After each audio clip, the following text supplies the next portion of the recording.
it all. I'm so sick of it. Still I can't stop. I've been calling you about your kiss and games. Your selfish bird telling me to stay. I've run out of patience, but you don't give a damn about the things I do. I'm so sick of the ways so I take a leap of faith, hoping you will still behave, 'cause I will be here waiting. I don't know what's up with this world, with these men that act like boys, boys that wanna be girls, girls that wanna be boys, and women that act like girls. What's wrong with ya? No, I can't get along with ya. That's why I wrote this song for ya. I hope my prayers make it to the good Lord for ya. 'Cause you know I break the law for ya. Yeah, you know I risk it all for ya. But can't get the thing after everything that I offered ya. Guess I must be off to ya. That's what them demons say when they be talking to ya. Guess that's why I can't get a ring and you won't answer me no more calling ya. I've been calling you, but you don't pick it up. I'm so sick of it. Still I can't stop. I've been calling you about your kiss and games. Your selfish bird telling me to stay. I've run out of patience, but you don't give a damn about the things I do. I'm so sick of the ways so I take a leap of faith, hoping you will still behave, 'cause I will be here waiting. I am like something you never had before. One dose of this, you'll be back for more.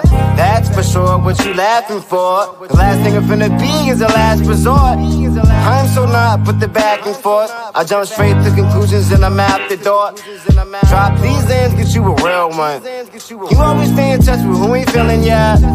I don't even know why you deal with them, 'cause you ain't getting back what you're giving them. I hate to burst your bubble, it's full of helium, but it ain't healing ya. You never really broke my heart, you just hurt my feelings. And what I learned from this is, if you looking for love, don't search for this. Shh. Don't search for this. So if you looking for love, don't search for this. Shh. Don't search for this. Shh. I'm done calling you. 'Cause you won't pick it up. 'Cause you don't give up. I'm so sick, I'm done. I'm done calling you. You just pay kissy face. Selfish bird telling me to find a way.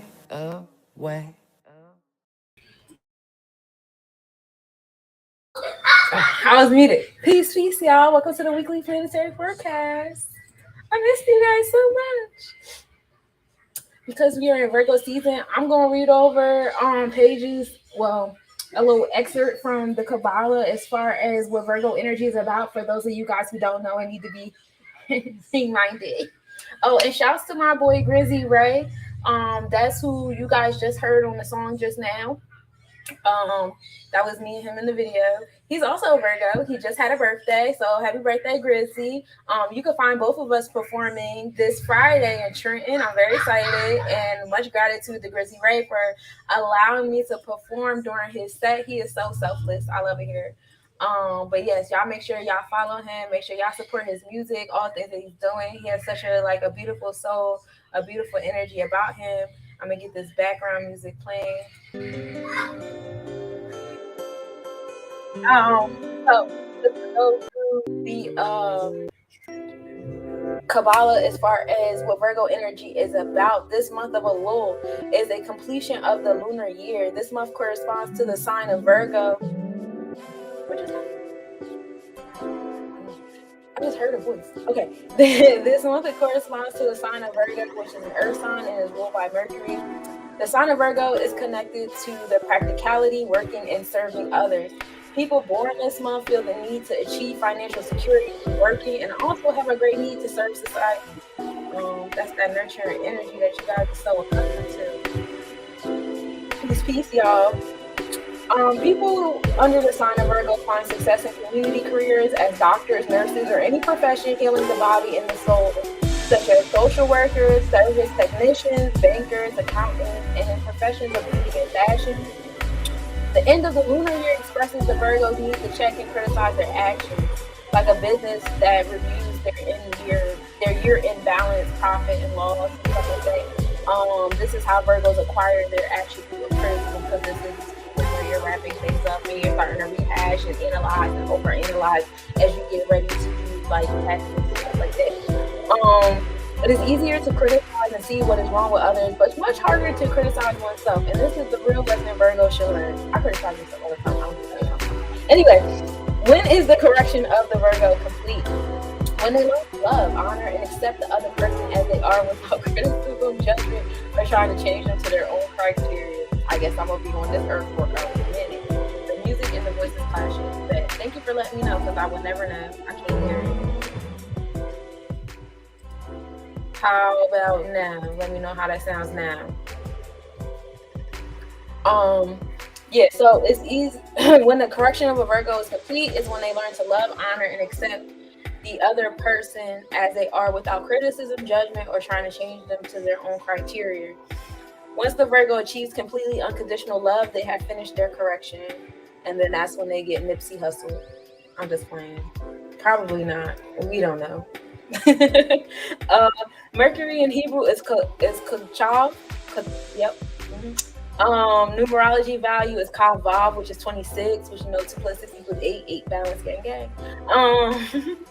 Kavbet, which is 22, the 22 letters of Hebrew alphabet, which indicates that Mercury is a planet of communication. Financially, it is not an easy month. Many important changes might happen. The need for new business ventures, different ones with new consciousness, international business connections can take place.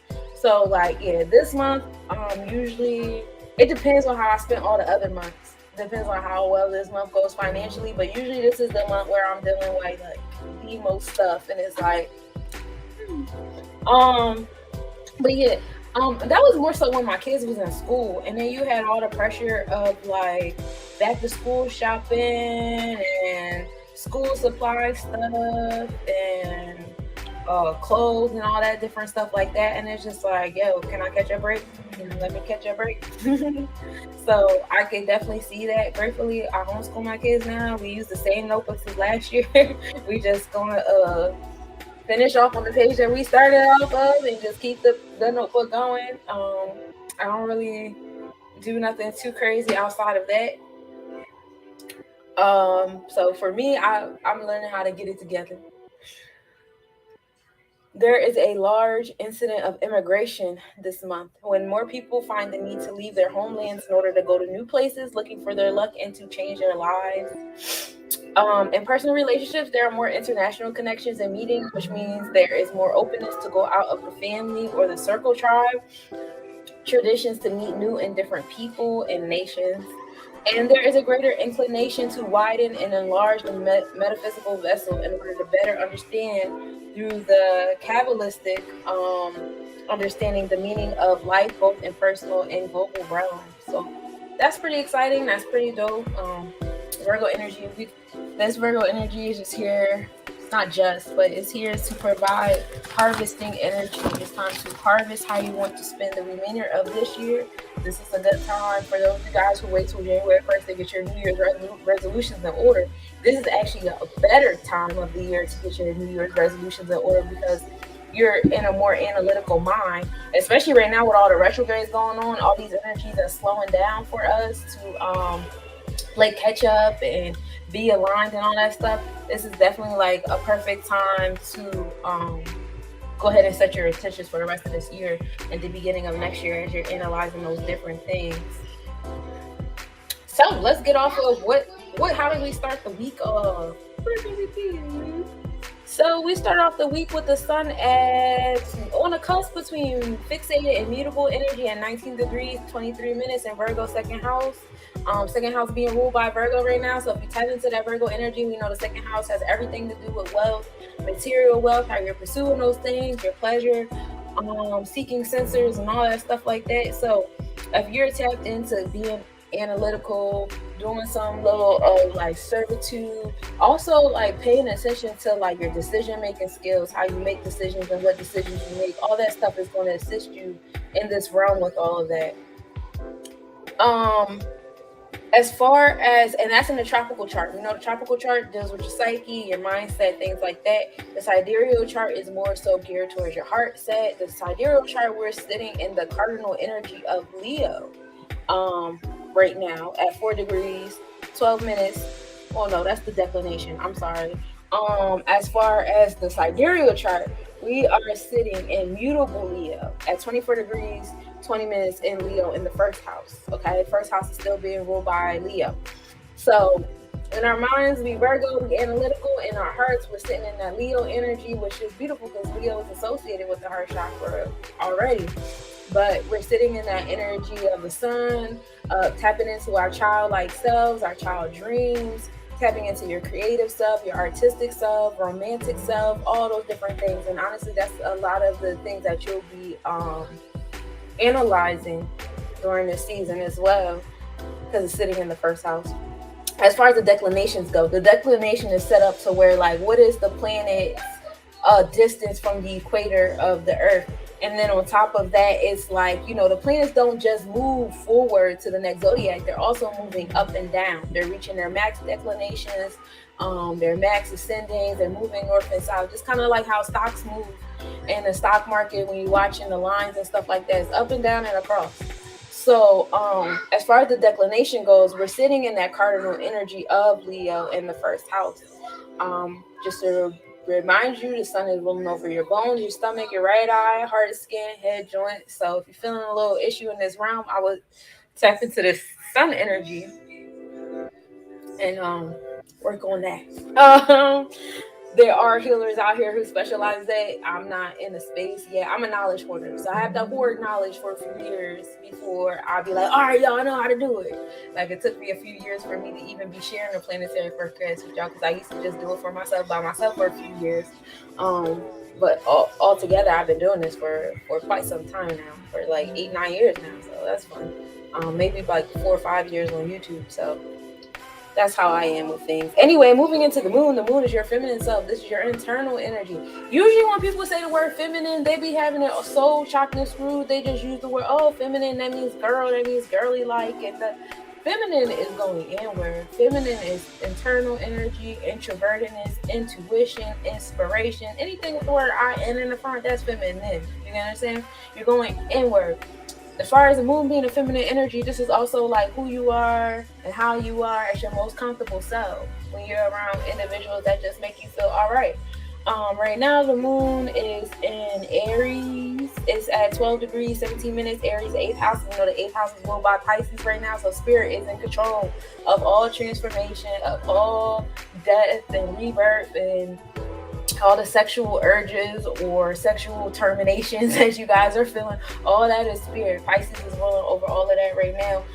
The moon is sitting in that energy of new beginning. So you came out of a Pisces full moon, tapped in the spirit, and now it's like, you ready for this new beginning that you just charged yourself up for? So that's pretty exciting. I like the order of the vibes. It's very aligned. I'm here for it. And that's in your psyche now. And your heart, your sidereal chart, we're dealing with the cardinal energy of Pisces, still 8th house ruled by Pisces. Not cardinal energy. I keep getting the declination. I'm looking at the declination, and that's not what I mean. We are actually sitting in the fixated energy of Pisces as far as the sidereal, which is your heart set. Now we're dealing with declinations. The moon is currently moving north. So between, I think sometime this week, the moon, I'm about to say this like real ghetto like, but the moon is about to reach its maximum northness. Its maximum like ascendant energy, like it can't go no further north than this. So that's going to be exciting. Seeing the moon up top like that. Still sitting in spirit though, like as far as the tropical and your mindset, new beginnings is coming. You know, your mind is where the magnet is, so you tapped into that energy. You speaking on new beginnings, you speaking on that cardinal energy. And fire is all about actually doing it, not just talking it, but doing it, and that's important as well. So, you know, and then your heart set is just sitting on spirit. Your heart is on spirit, so let spirit guide the heart. And you go ahead and let the new beginnings, take over the mind. My earth energy out there, brace yourself. Stop being so stubborn. Let this moon do what it's gonna do. Um, as far as the moon is rolling over your heart, lungs, and your left eye, breast, brain, blood, and fluids. Mercury is our decision making mind. This is the mindset that we have that helps us like see patterns in things. Um, Expression, not just like verbal communication, but any form of expression. Like if you express yourself through painting or dancing or singing or writing. Writing is a big one that we overlook a lot, especially like those cursives and things. This is all Mercury based. Right now, Mercury, as far as your mindset goes, is in that cardinal energy in Libra in the second house being ruled by Virgo still, right? So we're working on balancing one-on-one relationships. Definitely, if you're into if you're into the love scene of Libra, because Libra is moved by Venus, you know, definitely making different decisions in your one-on-one relationships, making different decisions in your romantic life, creating balance in those relationships, paying attention to the lack of balance in those spaces and places. I see a lot of people breaking things, breaking patterns. This Mercury retrograde is so empowering this time around. Like, I can't even tell you, like, so many decisions are being made differently, and it's so important. And for those of you guys who are like really moving in that space, you know I'm proud of you. Keep moving in that space. Let this Mercury retrograde move you. Because a lot of people hear the word retrograde and they automatically get all like sad and scary and all these different things, and it's like, for what? Like, this is for us. This is literally here for us. The planets are slowing down for us so that we can catch up, so that we can do, make different decisions. The universe is going to put you in a lot of positions that you were in before. Like, people that you spoke to before and had to correct before are going to come back. And it's like, okay, now you get another opportunity. Are you going to say the same things that you said before? Are you going to do the same things you did before? Or are we going to do something different? Are we going to say something different? And it's like, really, what you choose to do is really up to you. You got my support no matter what. I love the fact that Mercury's in retrograde. I'm thoroughly enjoying these slow moving days and my slow ass decision making. I've been making decisions at like a 0.001 mile an hour a minute. You hear me? Like, I'm just going. And I have so many planets in Virgo. Yeah, I have so many planets in Virgo, so Mercury being retrograde is slowing me down in a lot of different areas. My Sun, Moon, Mercury, and Venus are all being slowed down right now. So, like, I'm just enjoying life. Now, as far as the sidereal, which is your heart set, we're sitting in that fixated energy of Leo in the first house at 13 degrees. Peace, 36 minutes. So, actually, no, Mercury sitting, 13 degrees, 39 minutes in retrograde in Virgo in the second house. You know, that analytical, space in your heart, paying attention, nitpicking, different things is really moving in alignment with what the moon is doing at the moment, and what the sun is doing as far as like you paying attention to your one-on-one relationships, different patterns that you keep going through, because the second house deals with the Taurus house, right? Taurus energy is all about self-esteem, what makes you feel good. And in this realm, usually you've been moving pretty slow, so and then a lot of people have been napping, taking more naps than usual, stuff like that. And if you're fighting the naps, you are doing yourself a disservice, because the naps been popping. But yeah, so like Mercury, as far as the sidereal goes, is in that fixated Virgo energy. Just being analytical, be mindful, because you can have an overactive throat chakra, you can have an overactive Mercury placement in your space, and you could be just like doing too much. Slow down. You don't really got to think about it that deeply. But certain things that you've been kind of like skimming through and stuff like that, it would be like in your it'll be to your benefit to like just take a couple steps back and be like, this is the decision I made last time. Let's see if I could do something different and what would happen if I did. As far as declinations go, Mercury is moving south, and Mercury rules over your chest, nervous system, skin, navel, nose, nerves, lungs, tongue, arms, face, and hair. I feel nervous. I guess it's the kind of same thing, because like My Mercurian energy used to give me like hella anxiety until I learned how to like recognize it and speak to it and control it and all of that without smoking weed. So like that was like a whole, thing for me because my stomach used to always be fucked up. Always fucked up. But I'm in a better space now with my stomach. Yay, go me. Yay, go to the growth. Venus. Venus is like your pleasure seeking sensors. This is like your self-esteem, what makes you feel good, what do you do to make you feel good, what does feeling when you do feel good, how do you behave? What are you usually doing? What are you usually engaging? Stuff like that. And also how you get your pinnacles, of course. This is also the placement of wealth in this realm. Venus at the moment is in the cardinal Virgo energy in the first house, that house being ruled by Leo, of course. With it in the cardinal Virgo energy, again, same thing that I spoke about with the moon, about paying attention to the things that make you feel good, these one-on-one relationships. We are dealing with actual Venus and not Venus ruled energy, but it's still same, one and the same. Just being analytical in this space. I say be analytical about your pinnacles. Coming back to what I read about the Kabbalah, about this being the time in your space where this is the best time to start doing your taxes, the money preparation for all my business owners out there. Start paying attention to your expenses and your income. Start writing those things down. Please don't wait till last minute and drive yourself crazy. Honestly, you can do it any time of the year. I think that's a misconception. The people that feel like you can only do your taxes on tax day. That's not true. That's something that I learned over time. Yeah, it's not true.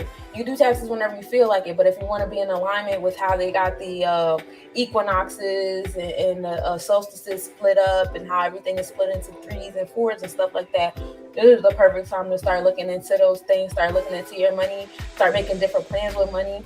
I was speaking to someone recently. Well, I just walked out on my job, but there was other people who recently quit their job. Another person recently got fired from their job. So like there's some, transformations happening with people's pinnacles and stuff like that. And that's exciting because nothing is happening to you. You are never being punished. What you had was probably now for someone else, because no two objects can be in the same space at the same time. So you had to be removed out of that space because somebody was praying for that space that you're in, and now your time is up in that space. Let them have that space, and now the space that you've been praying for, you gotta sit and be patient and wait for different pieces to be moved around the board, but the gate is slowly opening for you. Sometimes it doesn't always happen in the order that we would like for it to happen, but that's how the natural goes. Maybe when we go to the other side, we'll be so aligned that now we're the ones that's playing the chess pieces on the board. Now it's our responsibility. Like, you know what? I remember when I was on Earth, y'all was wild at how y'all did this. So I'm finna do it different. I'm about to show y'all. And that's Virgo energy in a nutshell. As far as the sidereal chart goes, we're sitting in fixated Leo energy in the first house. Venus is moving north at the cardinal energy. And to remind you, Venus rules over the face, your eyes, and how they perceive light.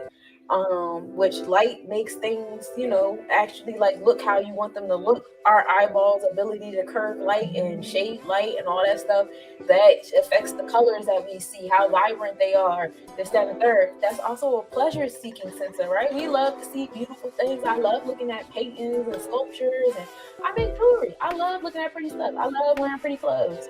I love having tattoos. I love taking pictures and looking at the pictures of myself. So all those things, genitals, urine, semen, body,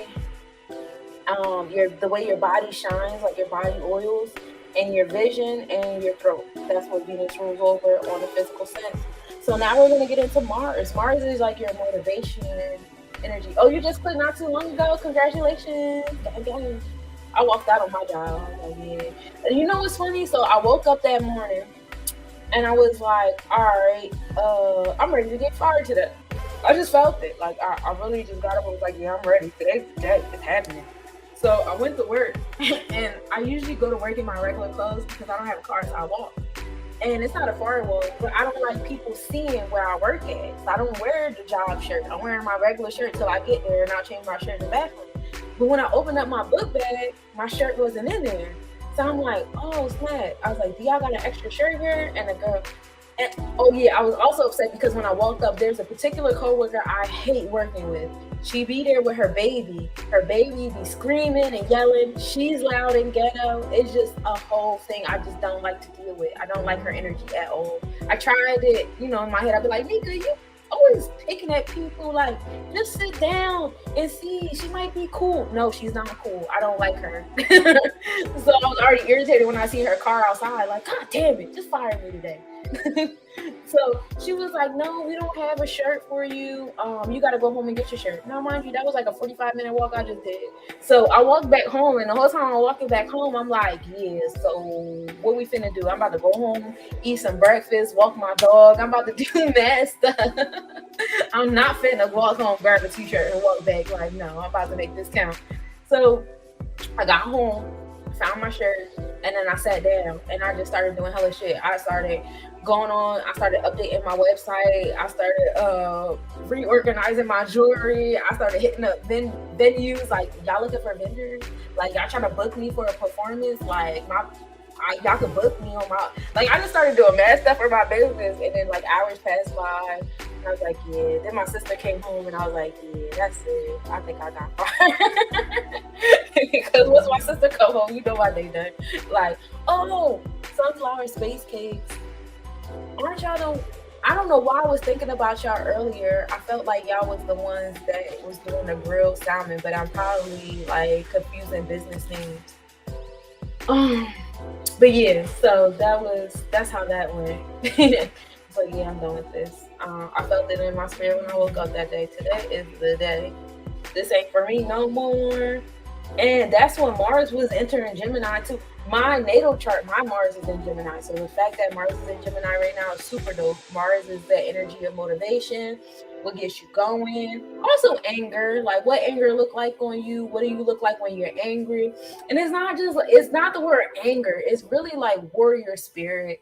English language be kind of weird when you describing stuff, but like it's not necessarily like anger being angry. It's like that. What kind of warrior are you? Like what gets you going? What is required to push that button on you? For me, it's somebody insulting my intelligence. I don't like when people insult my intelligence, when people ask me questions that are insinuating that they're insulting my intelligence, or when they do certain behaviors, or when they look me dead in my eye and lie to me like I'm not like super analytical to where I could tell your body language when you're lying, or like different. And sometimes like I'll play the part. I'll be like, oh, okay, that's nice. That sounds nice.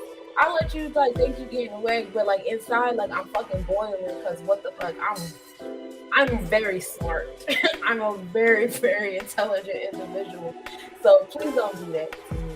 I don't like that. But yeah. So Mars is in Gemini right now, y'all. It's in the fixated energy of Gemini at the moment. We're sitting in the 10th house, the 10th house being ruled by Taurus energy. So, 10th house is the midheaven house. That's like, your place of success. Like, how are you going to reach your higher success? As far as like astronomically speaking, the midheaven is the middle point in the sky from where we are. It goes by where I'm at. Physically, I'm on the East Coast. So, I would advise, I don't know anybody else that does a planetary forecast, to be honest, unfortunately. I wish I did, because then I would recommend you guys to different forecasters from different regions so that you can get things that are precisely to your time zone and your degree from where you're sitting at. But I don't. If you guys know anybody else that does a planetary forecast, send them my way so that I can start shouting them out, especially if they're in different regions, so that people can get like, I care. I want to make sure y'all getting what y'all supposed to be getting. But yeah, so it's sitting in that space of like, you tapping into your intellect. Gemini is all about being in multiple places at the same time, just off the strength of being available, having knowledge of multiple things, this, that, and the third. When you get into the Kabbalah, the lesson of the Gemini energy is to stop skimming things. We got pushed into that a lot you know, especially when COVID started, multiple streams of income. You have to have NFTs. You gotta do stocks. You gotta do forex. You gotta have 5 LLCs, and you gotta be homeschooling. And you gotta be vegan, and you gotta have 3 YouTubes. Are you making 5 reels a day? If not, you're slipping.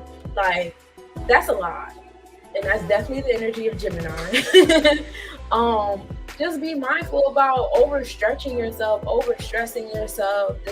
Those kind of things. Like, you don't want to strain yourself. The goal is not to be, is not that, oh, I skim the top of a little bit everything. Like, at least make sure you're a master of at least one thing. Okay, be a master of something. So, you know, when you skim other things, it's justified. But you definitely want to be a master of something. That's important.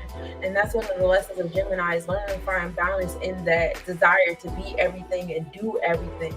Like, a lot of, you know, these famous Geminis we see, they don't just do one thing. They do a lot. And it's like, damn, why do you do and own so much? This is ridiculous. This is like hoarding energy. Yeah, it is. As the individual who is motivated by Gemini energy, it's a lot. My to-do list be strenuous. And before I was tapped into my Virgo energy the way that I am now, as far as like always being nervous and getting upset when things aren't perfect or when it doesn't go my way. Yeah, I used to be real bad. I used to, like, my nerves used to be so shot, so shot. My to-do list used to be unrealistic. Like, that whole, like, I am a very hard critic on myself. I'm getting better as I change the voices in my head, and I learned to find peace with the voices that were in my head and all that different stuff. But, like, yeah, if you were super tapped into the Gemini energy, slow down. It's okay. Take a deep breath. Now, as far as the sidereal chart goes, we're still in Taurus energy. We're actually in the fixated energy of Taurus. So being motivated by, like, yourself, what makes you feel good, your self-esteem, your heart chakra / sacral chakras type energy, pleasure seeking, and all that stuff like that. That's definitely tapped into your heart, even though your mind is geared towards community and expression and stretching yourself and being involved in things and stuff like that. As far as declinations go, Mars is moving north. We're moving up. And Mars rules over the blood, marrow, anal, energy, your neck. My neck been like, I hate you. The female organs, veins, and genitals. That's what Mars is ruling over. Now, Jupiter. Jupiter is the planet of generosity. This is the planet that you can come to and, you know, say, hey, Dad, what's up? Can I borrow $20? Like, this is Jupiter. It's really what it is. It's where this is the placement. If you look on your natal chart, this is where you get your wisdom from. This is where a lot of your luck comes from. So when you're standing in the power of this, things are going to come to you. Like, my Jupiter is in Leo. So when I'm tapped into my Leo energy, because I'm also a Leo rising. So when I'm tapped into my Leo energy, it's like, yeah. You know, it's fun because, like, I use my Leo energy when I'm on stage. I had to learn how to separate my Virgo energy from my Leo energy, because where my Virgo energy is like, oh, perfectionist, this, that, and the third. My Leo energy is like, I already got it. Like, I am the show. The sun rises and sets on me. Like, so I had to learn how to separate those, especially when I was on stage, because, like, I had a partner at one point in time. His moon was in Virgo, so he felt very comfortable giving me constructive criticism for the things that I did. And he would tell me, like, yo, when you're on stage, I could see your Virgo energy. I could see you thinking, like, you're just thinking nonstop. And I'm like, yeah, because I'm trying not to fall. I'm trying to see the lyrics in my head. I'm trying to see who's singing me in it. I'm trying to do all this different, like, and he's like, no, it's on your face, and that's not a good performance. I shouldn't be able to know that you're thinking. And I'm like, wow, okay. So that was just like a little, like, meditation thing I had to do, and this, that, and third. But now when I'm on stage and tap into that Leo energy, I get off stage. Here's some free shit. Here's some food. You trying to perform in my space? Like, I'm trying to book you. Like, that's where my generosity is coming from. When I'm on stage, when I get off stage, it's like, just the gates flood open. So I'm very happy about that. I'm hyped about that. I'm going to stay in that room. So you guys find out where Jupiter is. You find out if your Jupiter placement shares any other placements in your chart, and just learn that space. Because as soon as you start tapping into that energy and using that energy, like, the gates flood open for you. They really do. Excuse me. It's so crazy.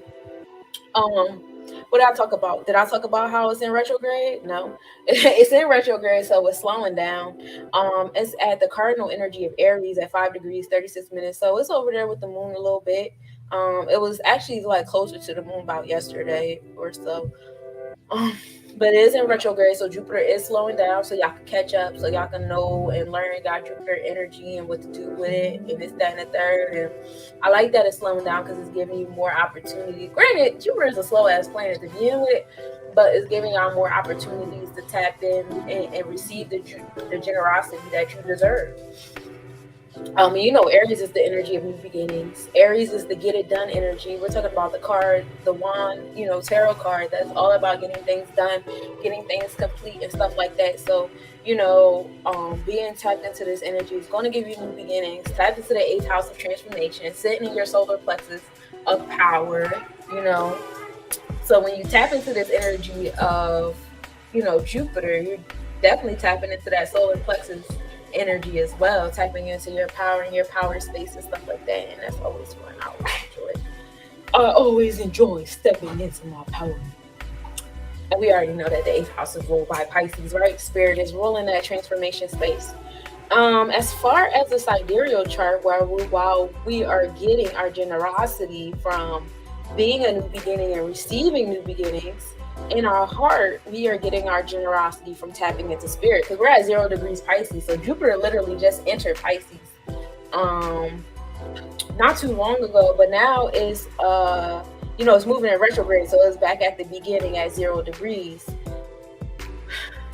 Cardinal energy of Pisces, it's very nice. It's nice. It's comforting to me to know that spirit is just ruling over my heart right now in so many different spaces and places in my realm. Because this is also in alignment with the moon and what the moon is doing. That's why Jupiter and the moon are like hanging out a little bit right now. And Jupiter is also moving south declination going on at 0 degrees 45 minutes south. Still in Pisces, still in the 8th house, and Jupiter rules over the thigh, the fat, brain, liver, kidneys, lungs, ears, tongue, memory, and your spleen. So keep that in mind. Saturn is the planet of restrictions and challenges and things of that nature. When I think of like Jupiter and Saturn, I think of like good cop, robot cop kind of energy. Saturn also assists you in creating like some sort of like infrastructure in your life. And just to let you guys know, if you don't create an infrastructure for yourself in your own life, trust and believe there are entities out here that are very eager to create infrastructure for you, as they do. The government is a beautiful example. You don't want to educate your kids? Fine. We got a school here that will force you guys to go to. You don't want to provide medical care for yourself? Fine. We have medical care here already, and we'll force you to indulge and force you to stay in it when you sign these contracts. Same thing with, creating your own pinnacles, creating your own wealth. Same thing with, creating your own, housing situation, like how things run in your house. You don't want to be in charge of how things run in your house? We got family court. We got domestic stuff, all these different things. All that stuff, is different entities creating a Saturn for you because you're not tapped into your own Saturn. So I like to take power over all of my Saturns, all the moons on my Saturn, because there are the moons around, like not the moons, but like all the asteroids and all the little rocks and dust nuggets around Saturn. It's just a reminder of how intricate Saturn is, of how many infrastructures that you have around you to be in charge of. And yes, if you decide that you don't want to be in control of an infrastructure, someone's going to come in and be like, well, I'm in charge now. And you don't have a choice but to accept that because you're not accepting your own stuff. My Saturn is in Capricorn, so I am the infrastructure. Me having L on my name is like so divine. I didn't give myself the L. I'm not that kind of person. I am a stickler for discipline and order. I like discipline and order. I like when things are a certain kind of way, and so I respect the more science temple in that realm, to where I'm not going to just appoint myself a name because it sounds fun. I didn't even feel like I had the knowledge to appoint myself the name. So the fact that the sheik looked at me and looked at my sons and said, yeah, y'all L's, like that meant a lot to me. It means a whole lot more now, the more that I learn about myself and learn about this walk and different things like that. But that's just like a little bit backstory on like the Saturn thing. If you don't take control of it, somebody is going to come in and do it for you. And sometimes it does work in your favor. It's not always a gloom and doom thing, and that's cool. Right now we have Saturn sitting in like on the cusp of fixated and mutable at 19 degrees 54 minutes. Saturn is also in retrograde, so it's slowing down, giving you guys time to get your structure together, your inner authority, your outer authorities in order. Also knowing that Capricorn energy is a cardinal energy. Why do I keep saying Capricorn? Aquarius energy. Jesus Christ. Oh, because it's in Capricorn on the sidereal chart. Jeez. And then it's in the 6th house, and the 6th house is ruled by Capricorn, but Saturn is actually in Aquarius. Social revolutionary energy in the 6th house, applying that to your daily wellness and health. And that house is being ruled by Capricorn. Okay, so it's literally the same shit I just said. I just said it in a bad order, but it's about creating the infrastructure for yourself, and it's applied to your daily routine. And the things that you're going to create, because the planet is actually sitting in Aquarius energy, the things that you're going to create is going to, I don't want to say the word going against, but it's not entirely in alignment with what you've been doing traditionally. You're breaking some traditions, you're breaking some different like activities that you've been doing, your family has been doing, etc., and it's applying to your daily life. As like I said, in the sidereal chart, we're at a mutable Capricorn energy at 24 degrees 51 minutes. Retrograde is the 6th house. As far as declinations go, Saturn is actually moving southbound at 6. Right now they're at 16 degrees 6 minutes south. I'm still in the 6th house, and Saturn rules over the legs, the joints, bones, meat, muscles, organs, teeth, skin, hair, ears, and your knees. Uranus is the planet of progressive energy, progressive change. I know I give the same analogy every episode, but I always try to talk like this, a brand new person in the realm. But the analogy that I give is that you keep calling your friend over and over again about the same problem, the same issues, this, that, and the third. And after a while, they're like, all right, I don't want to hear nothing about it no more. Next time you call me, it better be because it's solved. And it's like, I guess I gotta solve it then. That's Uranus. That's Uranus energy, forcing you to solve whatever situation you got going on. That progressive change. Now Uranus has been sitting in Taurus. Right now it's in the fixated energy at 18 degrees 46 minutes. Also in retrograde, slowing down for us. It's in Taurus in the 9th house. That 9th house is being ruled by Aries. The 9th house is the Sagittarius house, about higher education, traveling, different things like that. So that being ruled by like Aries is like, yeah, you guys traveling, you guys expanding your mindset, updating your philosophies and stuff. Yeah, that's going to create new beginnings in your life. That's where that progressive energy is like super in alignment with. I love the fact that this is in Taurus, because we do need progressive change in that sacral chakra. Oh my God, yes we do. It's so dusty. I cannot stand how we treat each other romantically. I cannot stand how we treat each other financially. It's so dusty. It's so dusty out here. That's why I don't really like Palladian energy right now, because I feel like Palladian, it will actually, I'm jumping the gun, but eventually we're going to talk about Palladian energy because we got some alignments going on with the Palladian stars. And but I just, I believe in my space that like our relationship with finances and our relationship with one another definitely needs a level of progressive change. We don't treat each other right, whether we're friends, associates, strangers, walking past each other on the street, somebody walking through a door and not holding it for the person behind them, somebody walking past somebody with an ill grill. Why? For what? I don't know. I don't have nothing to do with how bad your day is going. People actually responding to that in a nasty way instead of saying, oh, maybe I should respond to this with kindness. Now they're just like bouncing that energy back to them because they're reflectors. And it's just like, it's always like a little thing. And then like, I really don't like the way we treat each other in the romantic sense. So thank God for Uranus and Taurus, because like that whole, I own you, you're my girlfriend, you're my boyfriend, you do what I want, I can emotionally manipulate you. Like we become very motivated, very much in love with being enslaved. We love to be owned by someone. We love it when someone's telling us what to do, where to go, who to be with. That's supposed to be a symbol of love. Like I love it when he's jealous. I don't. please get that dusty energy from around me, because all I'm going to do is hurt your feelings, because all that does is make me want to flex my muscles just to show you this ain't that. But, you know, different things like that. Also, the pentacles. I'm not a big fan of currency as we know it. I'm here for exchange. Energy exchange should always occur, whether it's person to person, person to animal, person to nature, vice versa. Energy exchange should always be even, always be equal. And in an event that is not, the universe always balances the scales, even if we are incapable of doing so. You know, I might shortchange you, but then I end up losing that couple dollars and falling out my pocket or something. Like, you know, the universe always creates an even exchange. But with that being said, like, I'm not really a fan of how we do currency now, how everything has a price tag. That's not something that we asked for, but it is something that we attracted because we were mistreating each other before the colonists came. We had angels come to the land, give us premonitions, tell y'all, like, there's a force coming. They about to fuck shit up. Y'all need to get it together. Y'all need to learn how to unify. And we didn't do it. I won't say we laughed at all. Some people took it seriously, but it was too late. We weren't unified enough yet.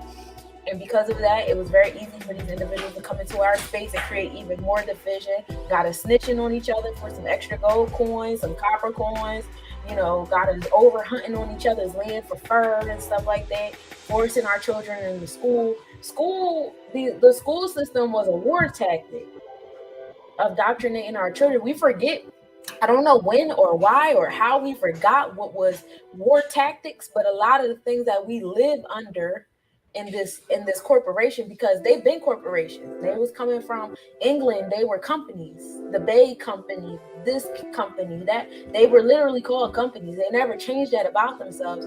Somehow I guess it was generations of being in school. Yeah, that makes sense. But like, you know, us being in school, you know, back then, you know, we talk about it, but yeah, they was allowed to whoop on the kids. And whose kids did you think they was whooping on the most? Back then, when they were allowed to whoop on the kids, they were beating kids. You know, schools were kind of segregated so that like other people's kids couldn't see how our kids was being treated.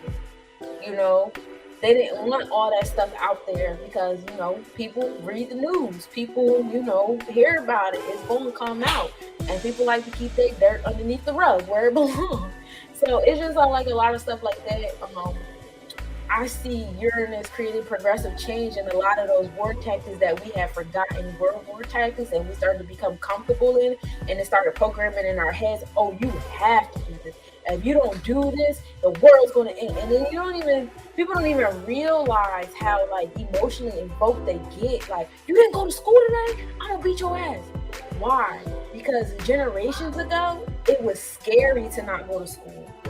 If you don't go to school, they might come to my crib and hang all of us. They might burn our house down because you didn't go to school and get that indoctrination. They're saying we're going against, you know, whatever. And that is the word tactic. To put fear in your space, put fear in your heart. So that's my TED talk on that. My bad, I went on such a heavy tangent. But Uranus being in Taurus energy just gives me hope, especially about the pentacles, that we move different with money. And I like that Uranus went into Taurus for March 15th, 2019, which is around the time that COVID began. They started, you know, pressing pause on bills. People started quitting their job, you hear me? Stop going to work, stop paying rent. It was all this stuff going on, and that was the catalyst. Uranus entered this Taurus energy, and people instantly stop finding joy in certain things. Like, you know, it was it's pride, you know, to say I got a job and I go to work and I work 2 jobs. And that was pride. When did that become pride? Because once upon a time, that was enslavement. You know, like these little green pieces of paper don't have any value. So if you're putting value on that and saying, oh, times has changed because we get pieces of paper now, yeah, we're not really thinking clearly here. But yeah, so yeah, that's when that happened. And then Uranus will actually be in Taurus energy until April 26, 2026. So we have a few more years of this, and I'm very excited because we could come so far, so much from the moment that Uranus stepped into Taurus energy. We have, you know, seen and felt and experienced so much, so many eye-opening things. Kudos to my people walking out on their jobs. Kudos to my people that's, you know, pulling their kids out of school and undoing these spells. It's important. It's so important. As far as Uranus controlling the circulatory system and your third eye, let your third eye look at this Taurus energy a whole lot different. Please, thank you. It's necessary. Neptune is like our subconscious. This is the extra sense that we have in self. This is our dreams and our secrets and all that stuff like that. Right now, as far as the tropical chart goes, Neptune is sitting in mutable energy, 24 degrees 9 minutes, and retrograde, along with Uranus, Saturn, and Jupiter and Mercury. Neptune is sitting in Pisces in the eighth house ruled by Pisces. So you got spirit sitting in spirit in the house of transformation, sitting in spirit. Basically, spirit is doing the spirit thing and providing transformation and being spirit. That's really like essentially what's happening here. It's very comforting to know how strong spirit is and how aligned spirit is with spirit right now, and that's why a lot of us are being aligned spiritually. A lot more readers are gonna come out, a lot more tarot readers, planetary forecasters, a lot more people using different divinations. We're gonna get to a space where people stop going backwards to regurgitate old divinations and start creating new ones. We're going to have our own, different divinations of today's world going on as well too. And all of that is important and essential, and just open up your mind to it, open up your heart to it, because a lot of these beings that are coming into this realm is not what we have known to be conventional. They're just not. They're going against things. However, be mindful that we still need discipline and order. Saturn still exists. I don't care how Neptune you trying to be. It still needs to be order and things and everything. I say bringing back the rites of passages, the mystery schools, putting our teachers in our own spaces. Teaching more, about the things that I won't keep going back to say what we historically have taught, but it's the things that we need to learn now: how to forage, how to identify plants around us, how to take care of them, how to take care of animals around us. It really makes my stomach hurt to go outside and see people act weird about animals being outside, like running down the street, being loud and obnoxious, and just putting on a whole embarrassing show because they saw something with fur. And it's like, you're something with fur.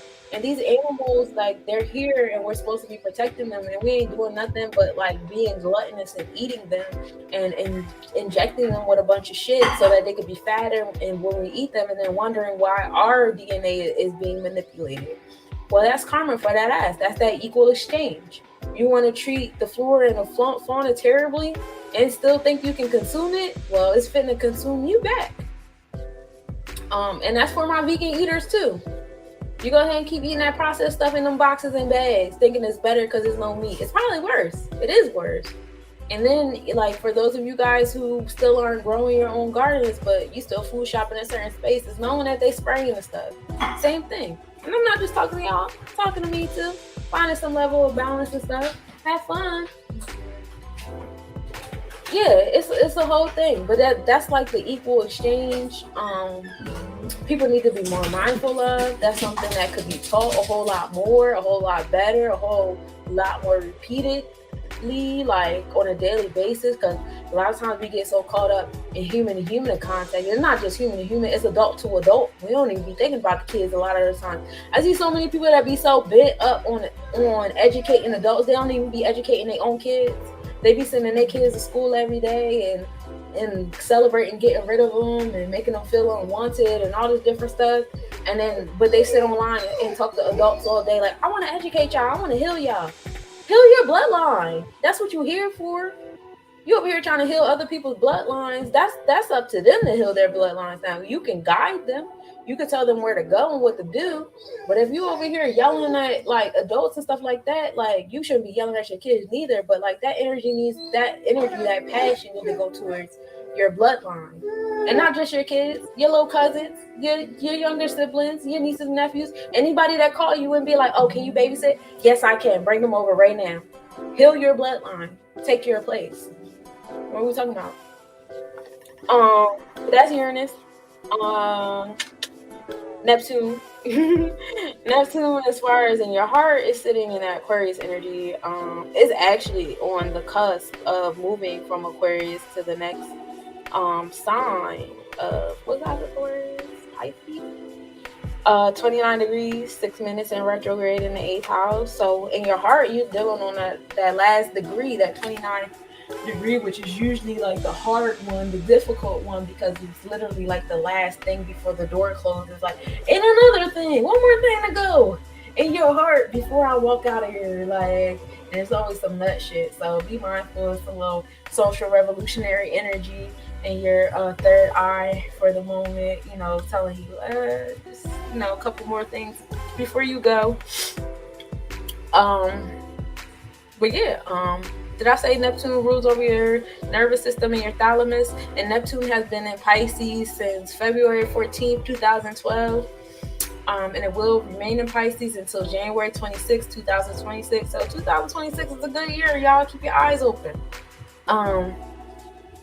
And that's when Neptune will be entering Aries energy. So all the spiritual stuff we've been doing is gonna walk into a new beginning. Gang. I said last episode that everybody was gonna be telepathic, and I'm here for it. Pluto is that energy of transformation, sex, death, and rebirth. Sitting into your power. All that fun stuff, the mysterious occultism things, all the fun things of that realm. Right now, as far as the tropical chart goes, Pluto is sitting in that mutable energy of 26 degrees, 17 minutes in retrograde. It's sitting with Capricorn in the 5th house, and that house is being ruled by Sagittarius energy. So, like, the powerhouse, the house of transformation, of course, will be happening in Capricorn energy. After I just got done talking about Saturn sitting in the social revolutionary energy of Aquarius, right? So, like, transformation happening in that authority energy. I told y'all before, it's new people coming out with new laws, new divine orders, different ways of doing things. We're breaking generational curses, and it's not just the ones that you find yourself comfortable with, uncomfortable with. We always find ourselves uncomfortable with the generic shit that we've been fed, like, oh, I hate the way y'all eat and going to school and government and paying rent. Yeah. Okay, what about the stuff historically, anciently speaking, that y'all still glorifying because y'all don't want to be acknowledging of the fact that a lot of the ancient practices that we had were low vibrational as well. We have to rise above all of it, not just the nits and the bits and pieces that make you comfortable, because we're older than, I don't like using slavery, we're older than this colonial war. Our family has been around longer than this colonial war. So we're not just going to focus on that and how that's affected us, because we were doing dirt before the colonists came.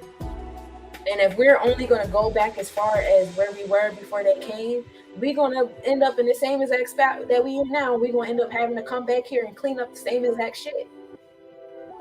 So it's like, you got to ask yourself a question, like, how, that's why a lot of people are coming to create anew.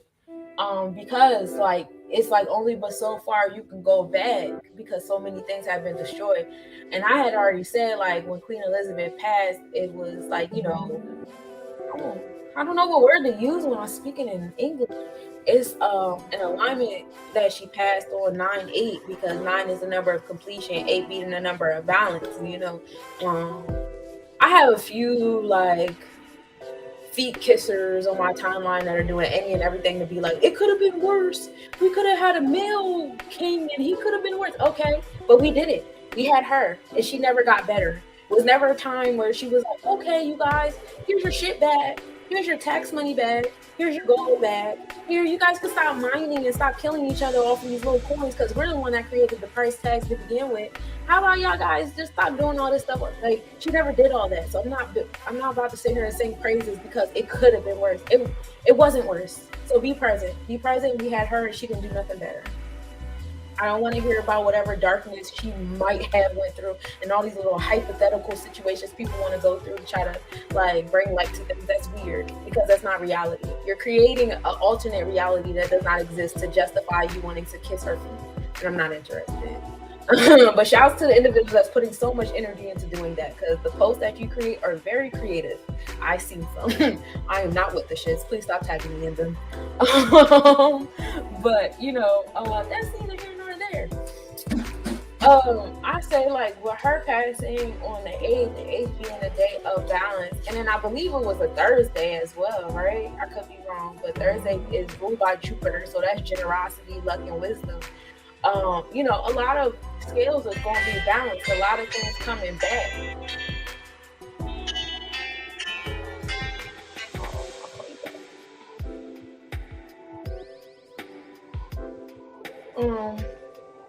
A lot of things that coming back to balance from her passing and stuff like that, and that's always exciting and fun.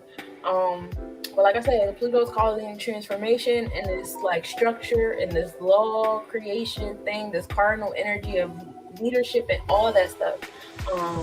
Pluto's creating transformation in that space.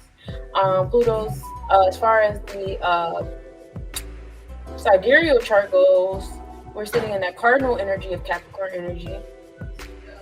And then in declination, we're sitting in the mutable energy, and Pluto is moving south.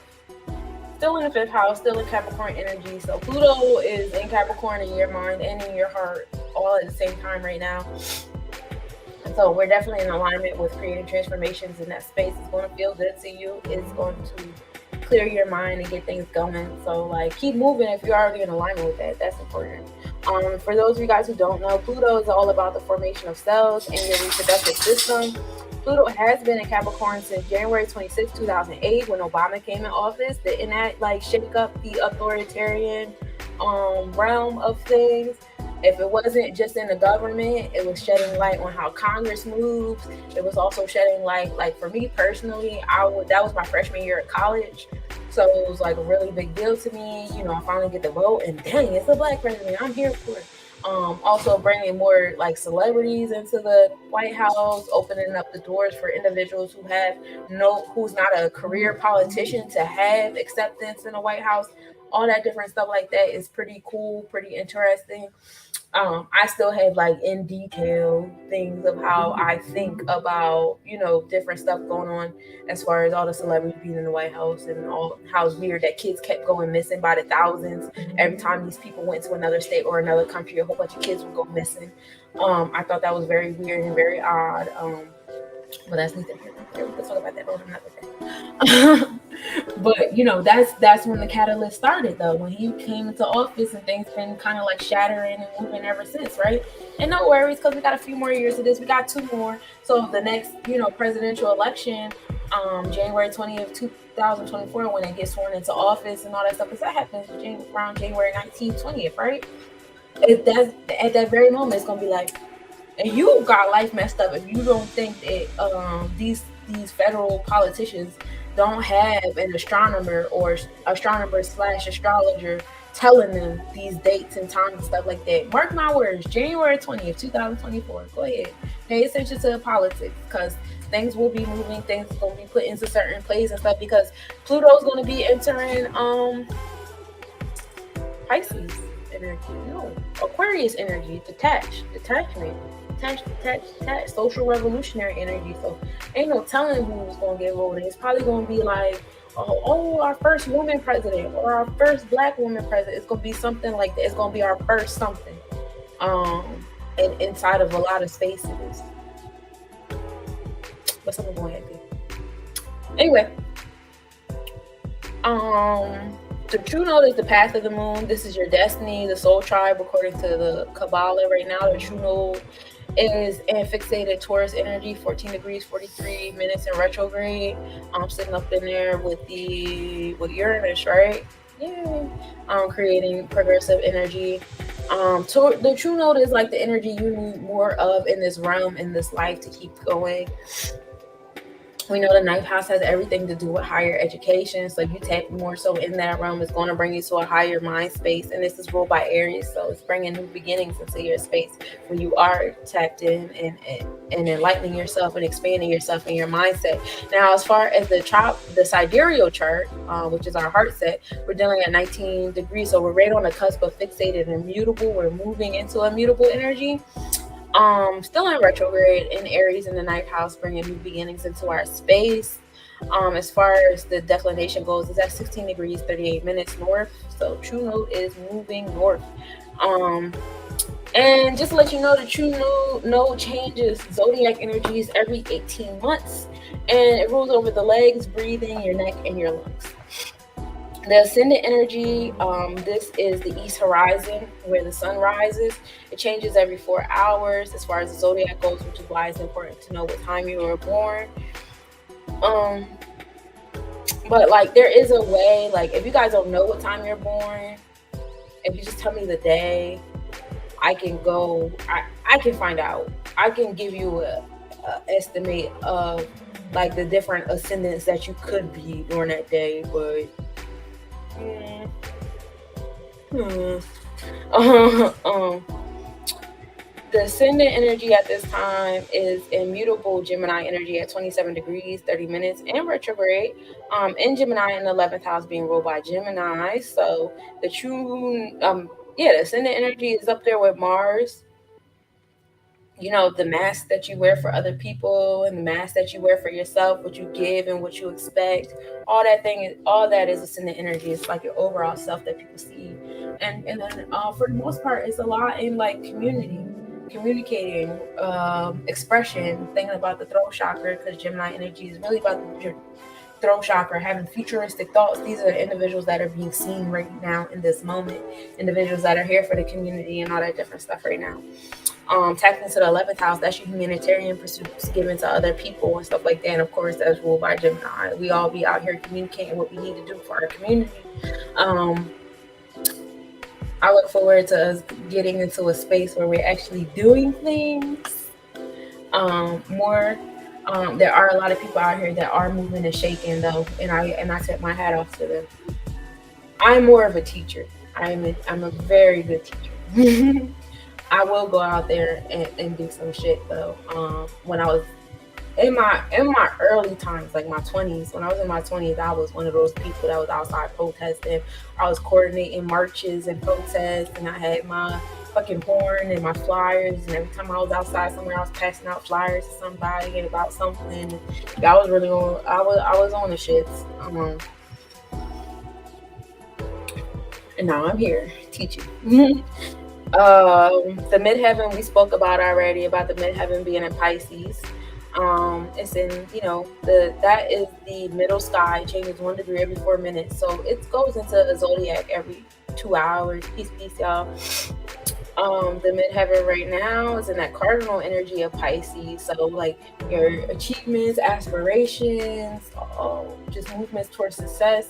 Tap into spirit, meditate, pray. The spirit guides you, take you. I already told y'all Neptune is in spirit. That's the spirit that's ruled by spirit. It's sitting in the transformation house that's ruled by spirit. Like, so spirit is divinely aligned right now. So it's just a matter of you guys tapping in and being able to listen, because the portal could get a little wider, because it'd be great. Because once Neptune go into the 11th house, when it's in Pisces, and the 11th house ruled by Pisces, that's gonna get crazy. But not 11th house, 12th house is gonna get crazy. But in the meantime, like, just really, the portal is opening. That's going to be good. Yeah, when Neptune goes into the 12th house, that's a vibe. That'll probably be like next yearish or the year after, because Neptune has been in the 8th house for like a couple years now. Not a couple years, probably like a whole year, a year or so. Yeah, I'm here for it. I'm definitely here for that 12th house. That's when the portal is really gonna be open. But right now the portal is pretty open. The 8th house ain't too far off. Listen. It's open for you to listen. It's open for you to pay attention, take notes, ask the same questions over and over again, especially since we're in this retrograde. Ask if you need to experience certain experiences again, certain opportunities again, just to make sure that you did something right or whatever. Then, like, that's what you need to do, and it's really nothing wrong with it. That's okay. Let me make sure they got my Instacart order, because I ordered some food. I want more food. I'm trying to cook later. Well, as soon as I get off of here, I'm trying to cook. Yeah. So, Lilith.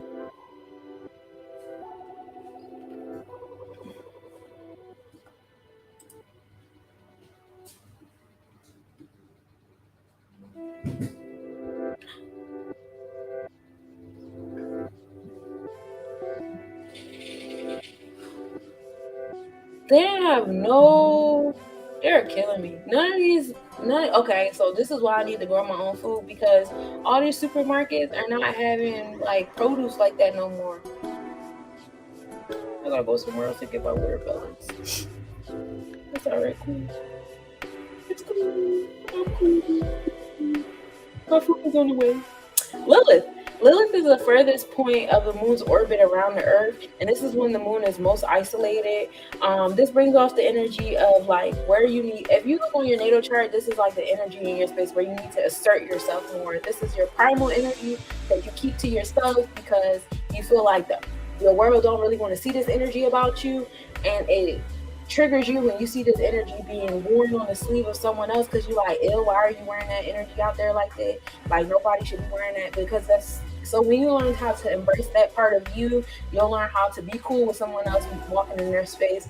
For example, my Lilith is in Sagittarius. Sagittarius trigger me. It's so ironic that the majority of my entities that have crossed over to the other side that I keep on my altar are Sagittarians, but that's actually kind of like poetic.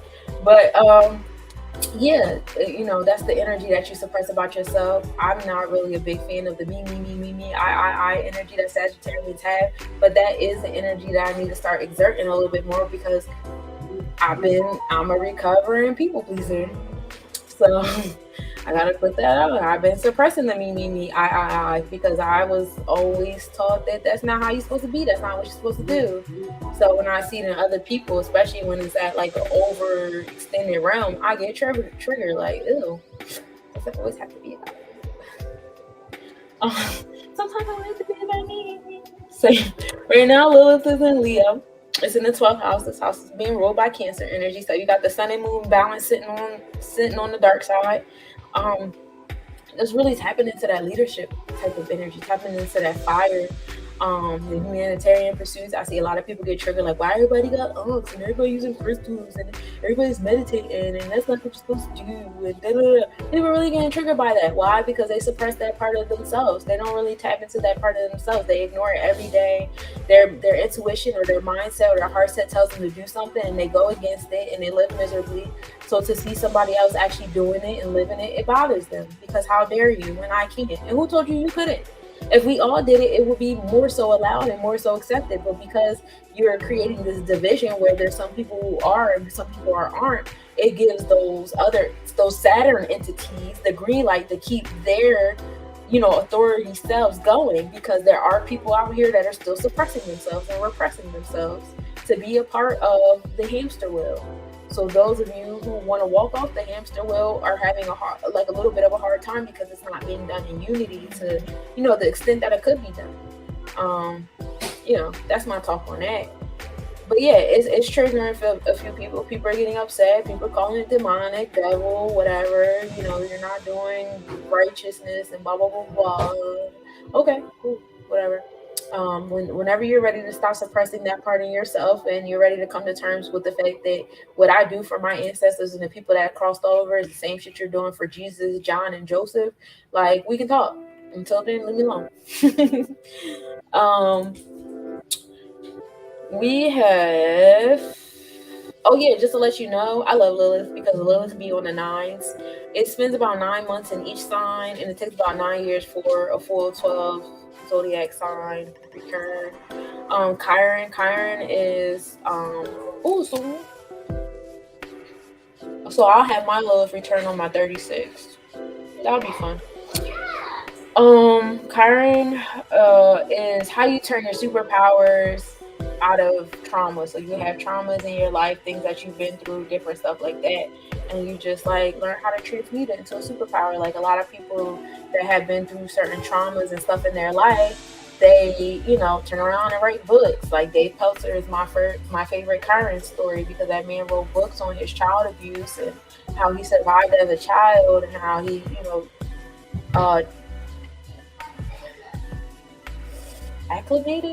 assimilated.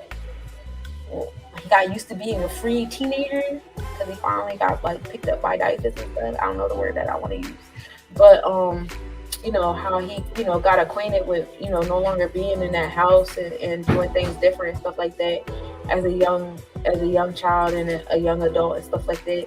Like that's how you turn your traumas into a superpower. Or like Oprah, how she shares her story. You know, she turned that into a superpower and thus like did amazing in The Color Purple because she was able to channel, you know, what she went through with her father and stuff like that. So, you know, all that different stuff like that. It's pretty cool. I like to listen to people's Chiron energy. Mine is in Cancer, so a lot of my stuff comes from like maternal figures, which is valid. That's where a lot of my traumas lie. but I'm working on it. Right now it's sitting in retrograde, but it is at the beautiful fixated energy of Aries at 15 degrees 15 minutes, and Aries in the 8th house ruled by Pisces. So new beginnings coming into your space. I want y'all to find out where Chiron is in your chart, tap into that energy, learn how to turn those traumas that it's associated with into a superpower, and let it create transformational new beginnings into your space. It's really important. Like when I finally decided to share my story about my abuse and the different things I went through, like it really did bring a new beginning into my life. I had, you know, some really dope conversations. You know, I had a really good conversation with my dad. That brought like a new mindset on me. I had, you know, conversations with other family members, you know, because it brought new beginnings to them too, to hear my story, and it brought like, and it opened their eyes, like, yo, I didn't even know you were going through that. I didn't know that this was happening and that was happening. Like, that's crazy. So, like, you know, I say go for it. Tell your story. Spirit is guiding you to do that anyway. And Chiron takes about 4 years in each zodiac. It takes about 7 to 8 years in Aries, so it's gonna be in Aries for a little bit. And it's about 2 years in Virgo and Libra. For some reason, Chiron don't be beat for us. That's cool. Ceres is an asteroid or a dwarf planet. It's also Iris. If you guys know Ceres better as Iris. Hold on 1 second, because that's my food. In fact, we're gonna play a video real quick.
I am abundant. I bring to existence all that I want, and I done tapped into the God in me. Cut my locks off and switched up the vibe in me. Like how I manifest within, how I choose to defend.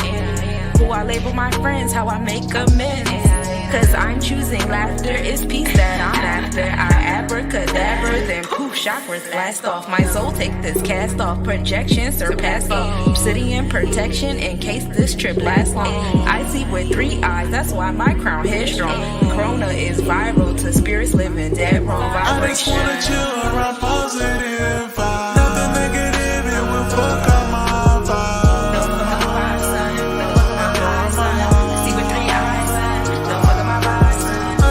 Sit back and chill and just sip wine. I came from a dark place, now I'm living in light. Came from a dark place, yeah, now I'm doing with the light, yeah.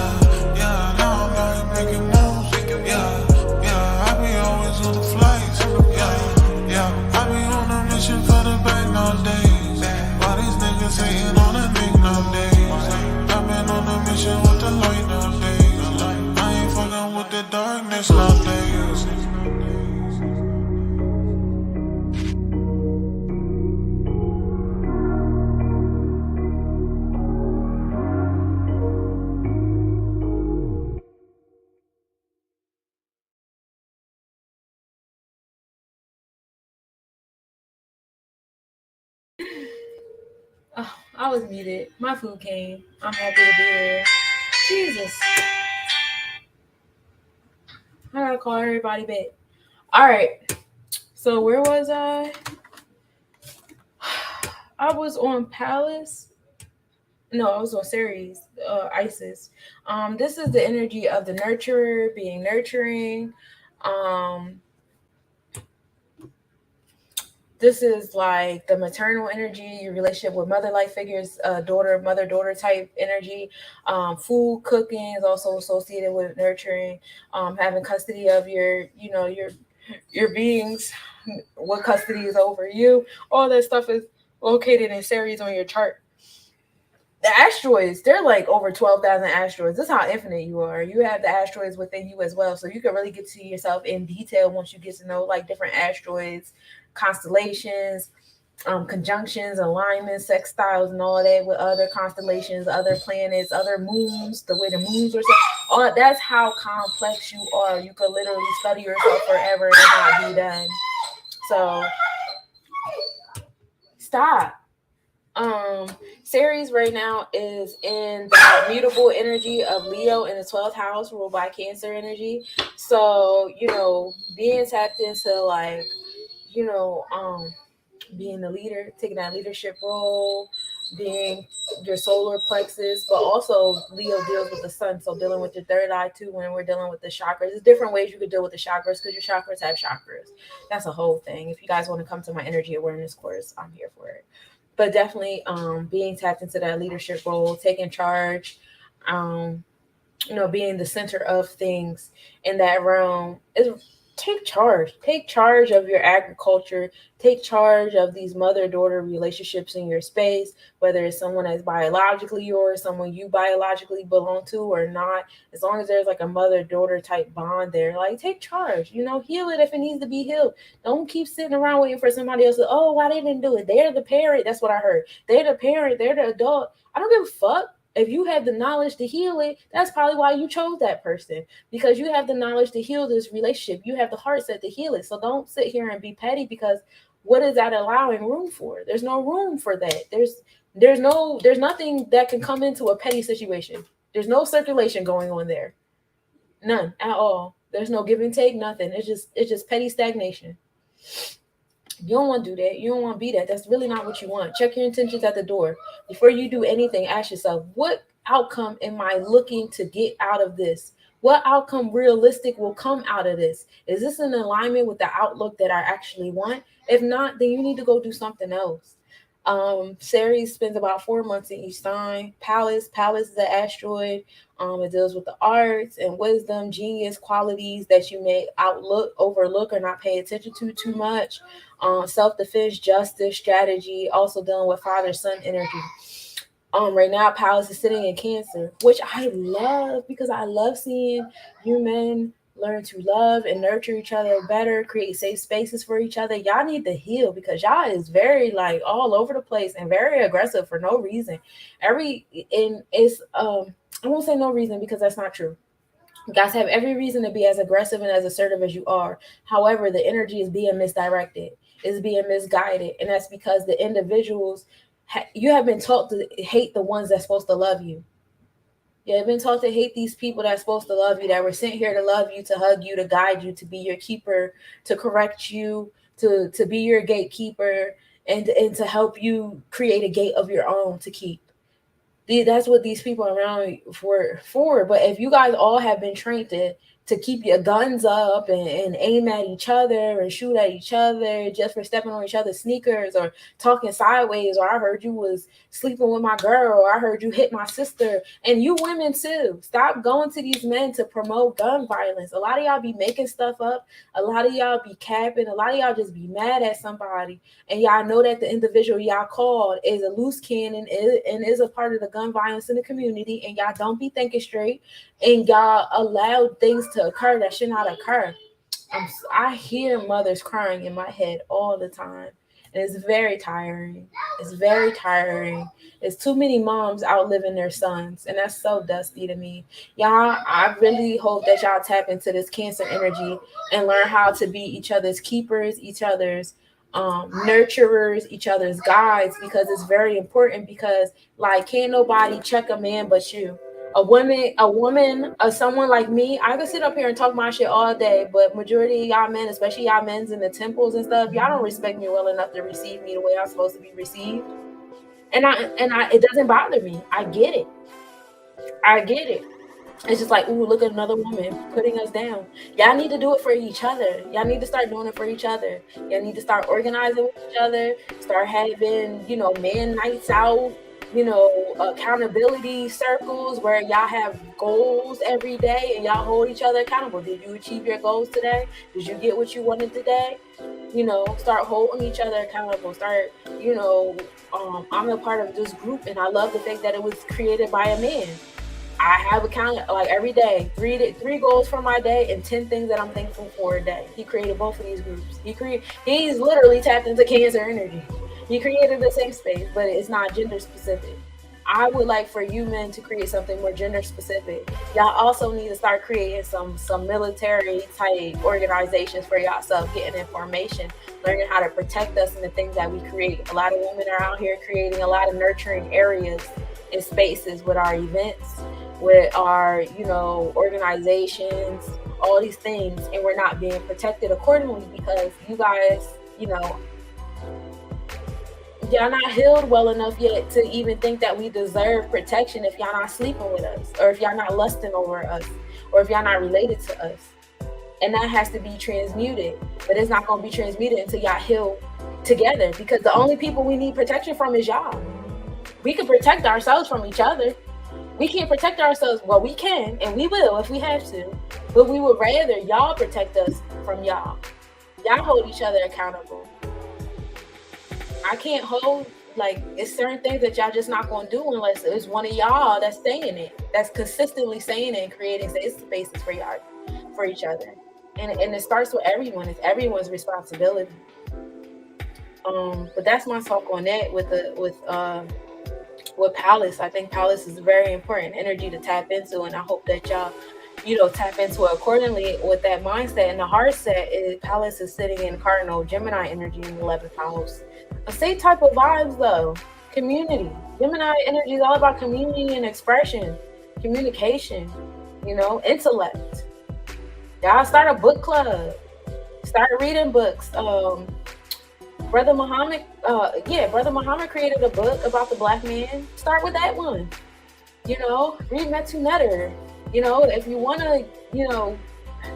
If you want to start seeing women different, I highly advise reading Queen Afua, so y'all can realize the womb trauma y'all create with us and have been creating with us for generations. We've been exiting out of angry wombs, hurt wombs, injured, molested, raped wombs, and they're not always injured and molested by white people. A lot of them were injured and molested by our own. Things like that. All that stuff is essential, and I do hope that y'all tap into this energy to, align yourselves and, do things about it. It's important. It's important. Juno's an asteroid. It's also known as Hera.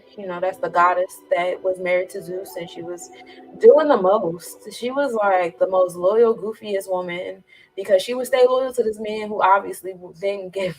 He cared about her, but he didn't really care about her jealousy and her need to be monogamous at all. And so she was always, putting his side chicks and his side children in weird positions, killing them and all this different stuff. So with that being said, this energy is associated with insight and wounds, loyalty and attachment, your needs in a relationship, a marriage, or any kind of union or bond or contract that'll make you want to keep it going. If your Juno is not being fulfilled, you're not going to want to stay in whatever union it is. I don't care what kind of union it is. If it's romantic, platonic, or business-like, you're not going to want to stay in it because you're not receiving this energy. All right. Right now, Juno is in Pisces energy. Listen, if it's not in spirit, we don't fucking want it. If it's not in spirit portal is so open right now with Neptune being in Pisces, 8th house Pisces. Like, if it's not engulfed in spirit, we don't want it. I don't want any type of business contract that's not in tune with people that's in tune with their spirit. Why? Because that means that you're in tune with the economy and you're a capitalist, and I don't want to be bothered with that energy. That energy stinks to me. That's not what I want. That's why I do vendors who barter. That's why I create the things I create, how I create them. That's why I'm not playing this game with people. Different stuff like that. Like, you know, mindful. Mindset is key.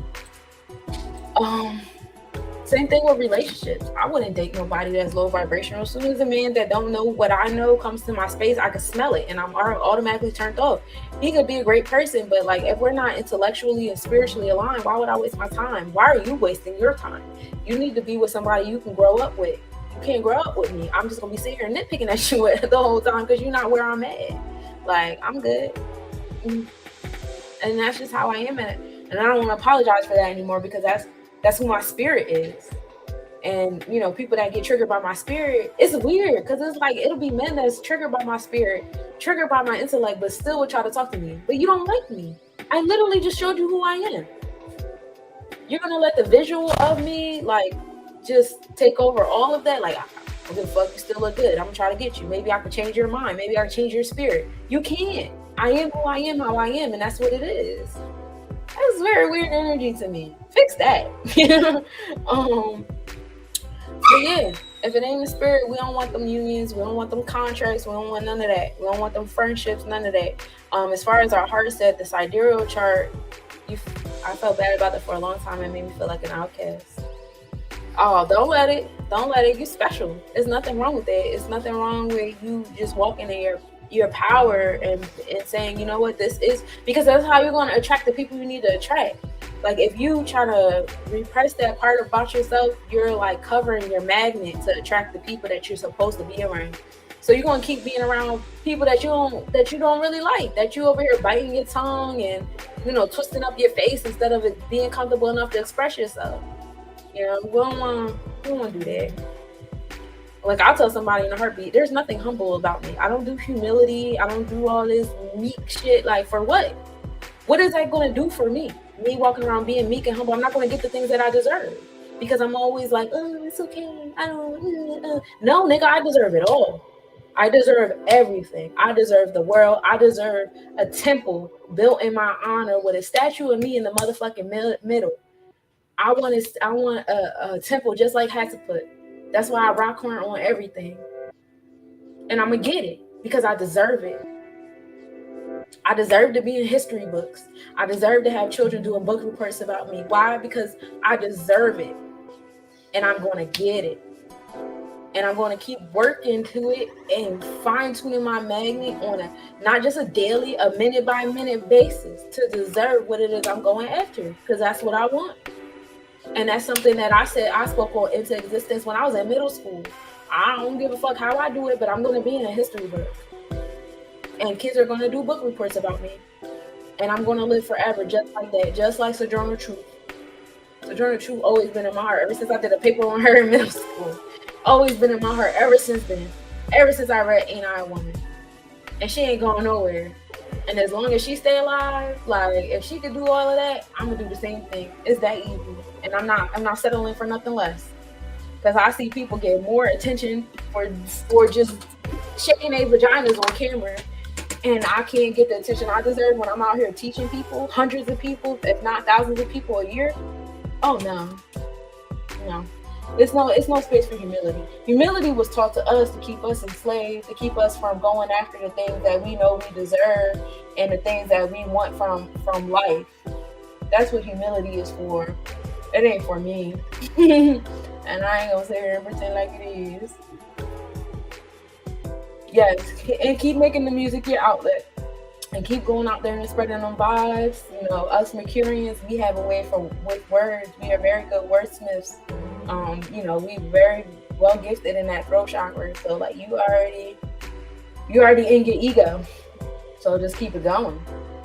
It's important. It's so important. Vesta is okay. So Vesta is for my celibate people out here. Raquel, if you still in here and you still listening, Vesta is for you. I want you to find out where Vesta is in your chart because this is the energy. This is where you'll spend your energy at when you're not having sex. this gives you the same satisfaction. I got a lot of people in my space that's going into the realm of celibacy and being abstinent and all those things like that, and I think that's dope. This is a space that gives you that same satisfaction. The story behind the Vestas is the Vestal virgins. They would protect the Vestal fire for 30 years out of their life, and during those 30 years, they had to remain a virgin in order to do so. And if they gave up their virginity in between time and they were caught, they were stoned to death. At the same token, these Vestal virgins, it wasn't always women, these Vestal virgins were treated very well. They were VIP everywhere they went. They had the power to go into the jail and say, free this person, free that person, free that person. And it was solved just like that. No trial, nothing needed. These individuals were treated very well for what it was that they did, because they were seen that what they were doing was very important. It was essential. Just like you, when you're moving in celibacy and you're holding back from sexual energy because you want to utilize this energy elsewhere. Utilizing that energy elsewhere is going to give you the same result as sex would. Something is going to come out of that. Something is going to be born of that. You are creating a portal where something will be born. It's just as important. So,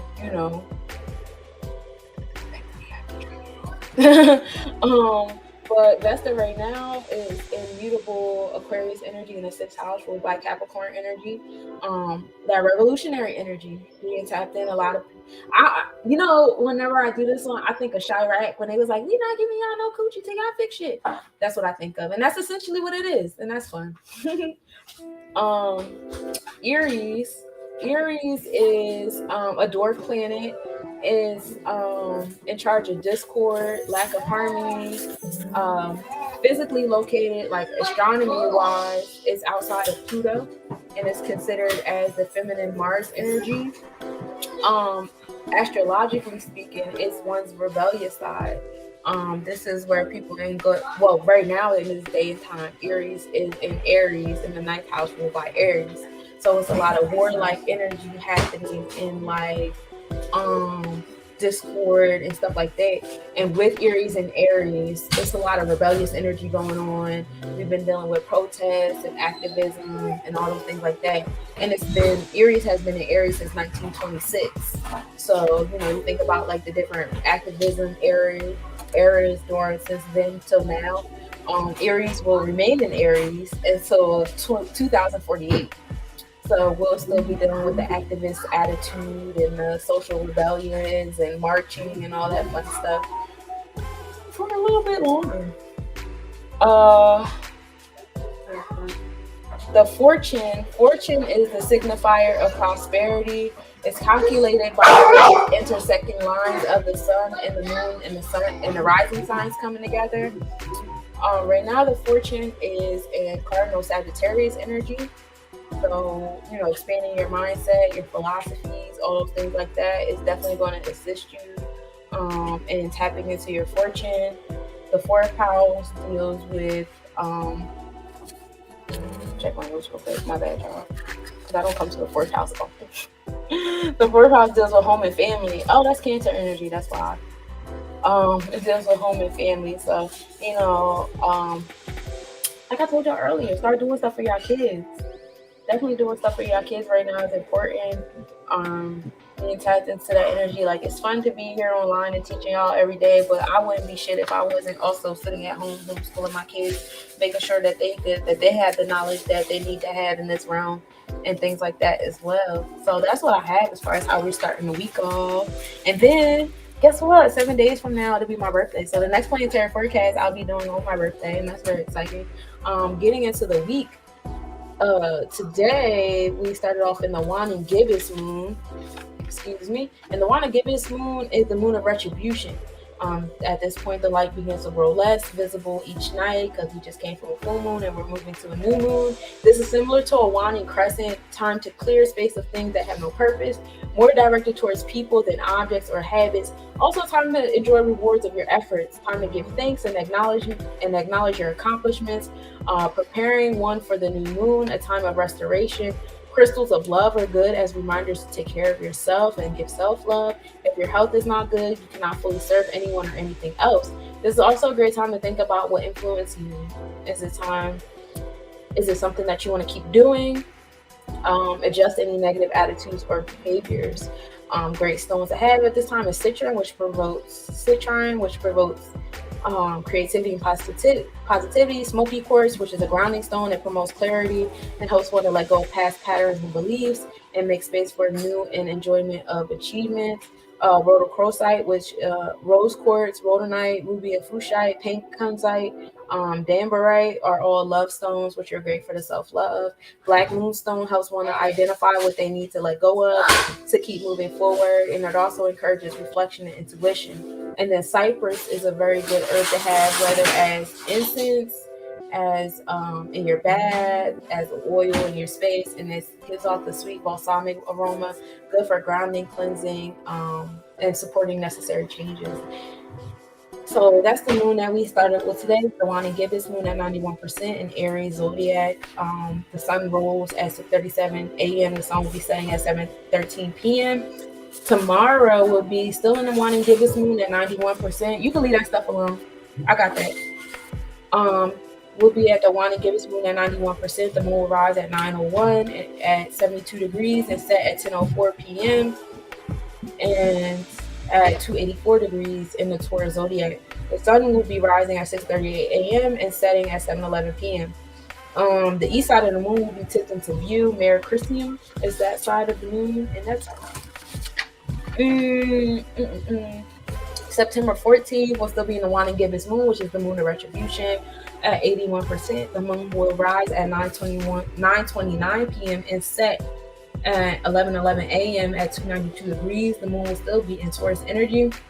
The sun will rise at 6:39 a.m. and set at 7:11 p.m. The moon and Uranus will be conjunct at 6:18 p.m. because both of them will be sitting in Taurus energy. The moon is 0.1 degrees south, minimum angle at 6:10 p.m. The moon is 0.2 degrees southwest. Occultation takes place, which is kind of like an eclipse between the moon and Uranus. You'll be able to observe this at 10:10 with a 2.4 degree east-northeast separation. September 15th, that's my brother's birthday. The Wani Gibbous moon will be at 72%. The moon will be rising at 10 p.m. at 60 degrees. It will be setting at 12:17 p.m. at 298 degrees. We'll be still sitting in the Taurus zodiac. The sun is going to rise at 6:40 a.m. and set at 7:08 p.m. The evening visibility of Uranus begins because now we can see like the moonlight reflecting off Uranus. The moon in Pleiades will have minimal angle at 5:04 p.m. The moon will be 3.5 degrees south-southeast, and you'll be able to observe this at 10:14 p.m. with a 4.7 degree east-southeast separation. Now, conjunction is going to occur at 3:54 p.m. with the moon 3.6 degrees south. And then Neptune will be the smallest distance to Earth on the 15th as well. So you'll see like a nice little blue light chilling. That's Neptune. Make sure you wave hey. September 16th, we'll be dealing with the Wani Gibbous moon, the moon of retribution still at 62%. The moon will rise at 10:36 p.m. at 56 degrees and be setting at 1:21 p.m. at 303 degrees. The moon will be in Gemini by the 16th. The sun will rise at 6:41 a.m. and set at 7:06 p.m. At 12:10 a.m., Neptune will reach its maximum brightness, so Neptune will be really pretty at midnight. Juno will be the smallest distance to the Earth, so you'll be able to see another little blue light. The moon, well, actually, you're going to need binoculars for Juno. Yeah, please look for Neptune. The moon and Mars will be in conjunction at 8:46 p.m. The moon, well, I don't know if you missed September 15th, but on September 15th, the Neptune will be the smallest distance to the Earth because it will be blue. You'll also be dealing with the moon and Pleiades in conjunction at minimal angle. But coming back to the 16th, the moon and Mars will be in conjunction at 8:46 p.m. The moon will be 2.8 degrees north. Minimal angle will occur at 7:57 p.m. The moon will be 2.7 degrees north-northwest. And you'll be able to observe this at 11:17 p.m. with a 3.5 degree north-northeast separation. So you'll see the moon look north-northeast, and you'll see Mars little red dot looking all nice, and that's really fun. Mind you, like both of them are in Gemini, so y'all gonna be mean on the 16th. The moon in Aldebaran will be in conjunction at 3:13 p.m. The moon will be 7.2 degrees north. And I believe Aldebaran is the star of Pollux, the back of the ankle. So let me check my notes. My neck still hurt. What I said that was Jupiter. Killing me. No, I lied. It's the brightest star in Taurus. Because even though we're in the Gemini tropical, we're still in the Taurus sidereal.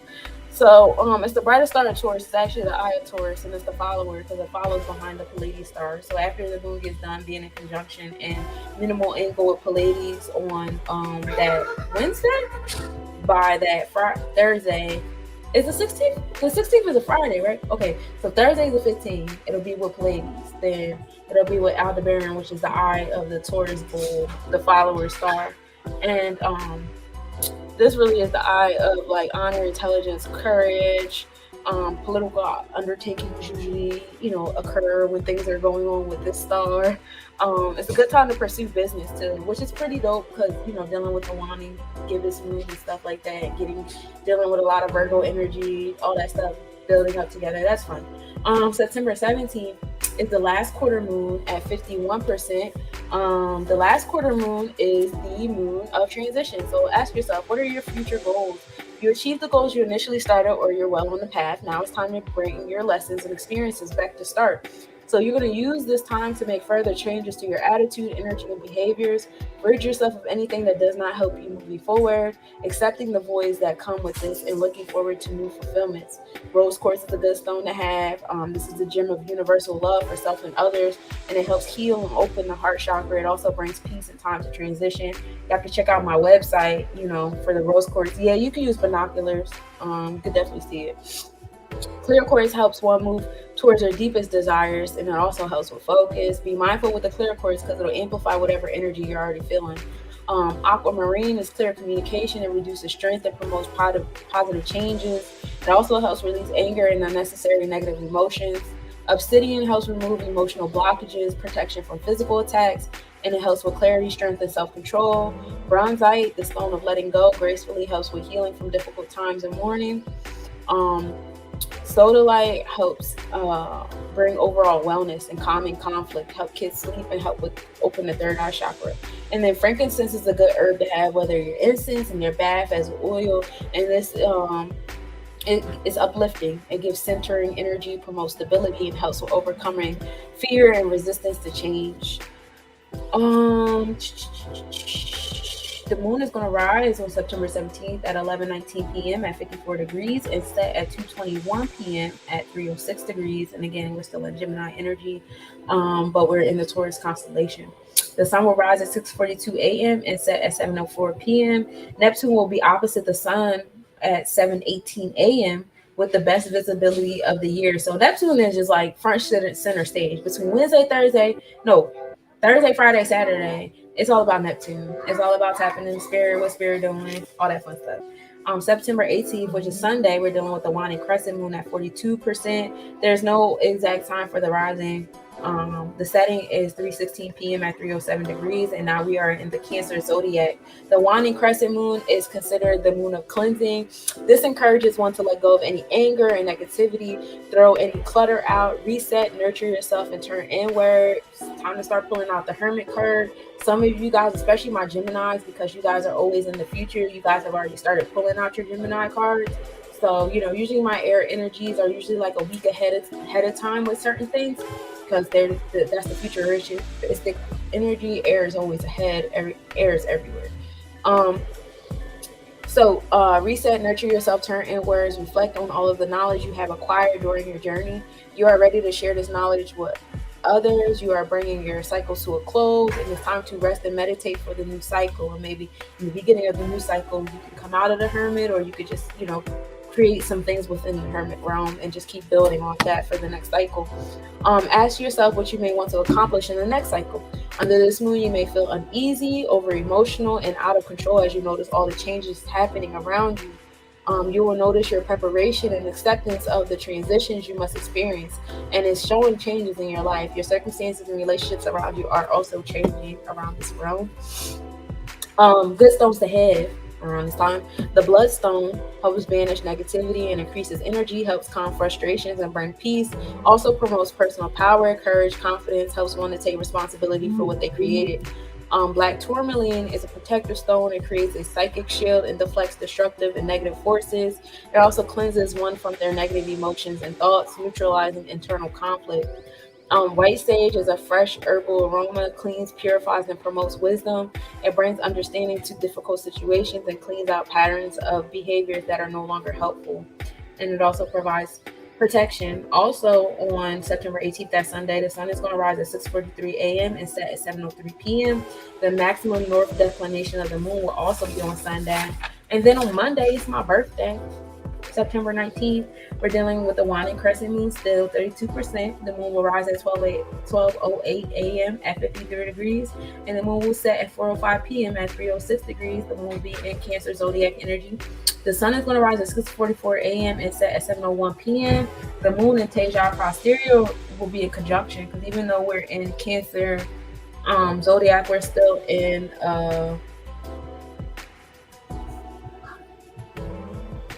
I'm drawing a blank here. Gemini. No, not Gemini. Yeah, Gemini.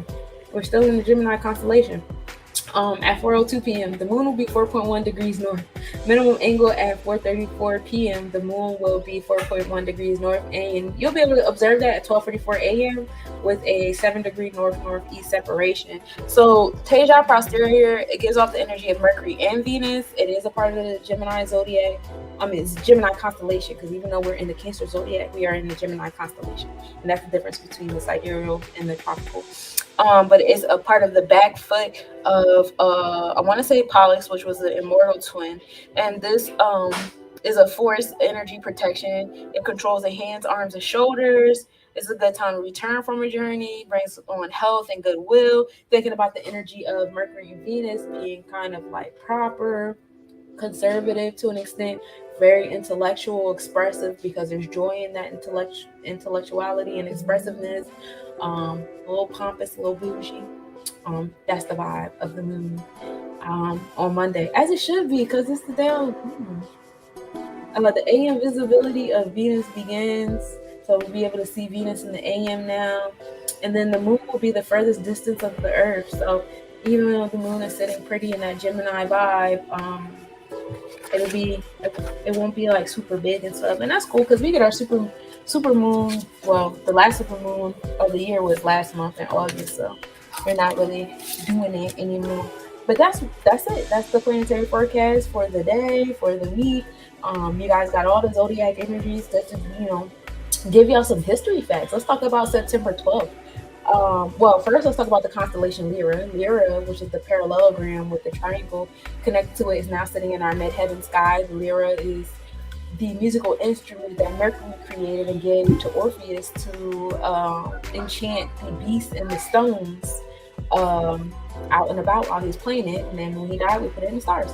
So, the music is on a high right now. Having some type of musical inclination is going to put you on front and center at the moment, especially as we're exiting out the summer triangle with the Vega star, which is the brightest star out of this Lyra constellation, along with the other forget the name of the other, Altair and Deneb. And that all three of them bring on the energy of intellect, being the center of attention, which is the star Vega is the center of attention, and then having musical capabilities. The Perseus meteor shower, that peaked on 9/9, which was cool. And that Perseus meteor shower actually keep going on until September 21st. So you guys can still ground yourself in that meteor shower coming from the Perseus constellation. On today's date, in 1953, John F. Kennedy Jr. married his wife. In 1943, Adolf Hitler freed Mussolini from the Italians, two of my favorite dictators. Not because of what they did, because I see how people move chess in their mind, and I just like to watch how minds move. I'm not really like, is it good? Is it evil? Is it bad? I'm not that kind of person. To an extent, I like to see chess moves. I'm like, dang, that was smart as hell. I like the way, like I'm one of them. Anyway, Haile Selassie was deposed by the army coup after 44 years in 1974 on this day. And then the treaty signed by the East and West Germany and allies of World War II, which restored Germany's sovereignty, also occurred on this day. And you can go fact check that on historyplace.com. So that's my planetary forecast for the day. I was going to do a reading, but honestly, by the time I finish this whole thing, my energy is like, that was a lot. And yeah, that was a lot.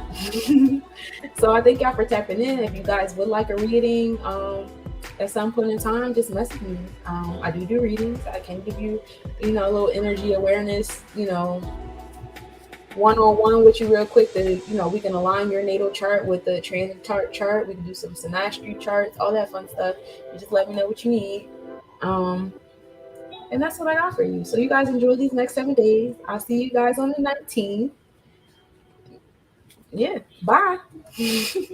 Bye, y'all. Just keep waiting till I'm out.